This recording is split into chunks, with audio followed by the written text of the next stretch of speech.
Hi, good day. Hi, good day, ma'am. Introduce yourself. Hi, I'm Grace Guaves, 27 years old.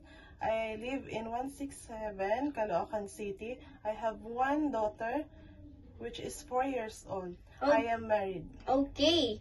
Do you have experience working abroad before as domestic helper? Yes, madam. I work in Kuwait, which have 4 members in the family and 2 kids, which is 2 years old and 4 years old.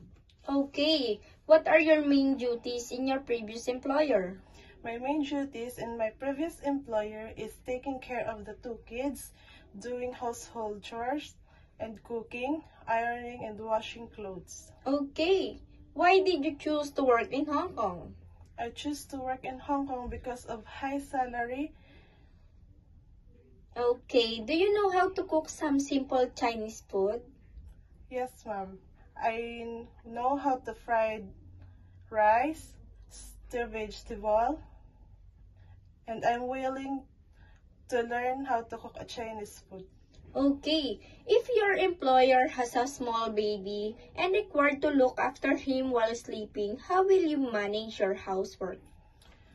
First, I will make sure the baby sleep in a safe bed, and after I make her sleep in bed, I will check her time by time and I will do the household chores. Okay, what can you teach to your employer's children? I will teach my employer's children is good manner, reading, writing, and singing. Okay, what will you do if the baby has a fever? I will check her temperature, and if the baby have a fever, I will tell to my employer. Okay, what will you do if the baby is crying? I will make the baby sing a lullaby song.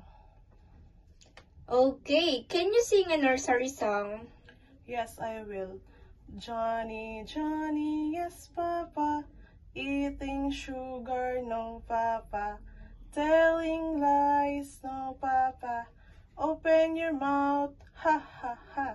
That's great. What do you expect from your work in Hong Kong? I know it's hard, but I will do my best for the future of my kids. Okay. Are you afraid of dogs and cats? No, ma'am, I'm not afraid. Okay. How can you control your homesick? I will control my homesick by doing myself busy. Okay, that's great. Do you have special skills? Yes, I have. I know how to dance, how to sing. Okay. What can you say about yourself? How about your attitude?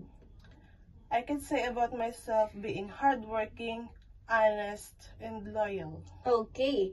Can you give a short message to your future employer so that they will hire you? Hi, good day, sir, madam. Please consider my application, and I hope you will be my next employer. Goodbye, madam, and thank you.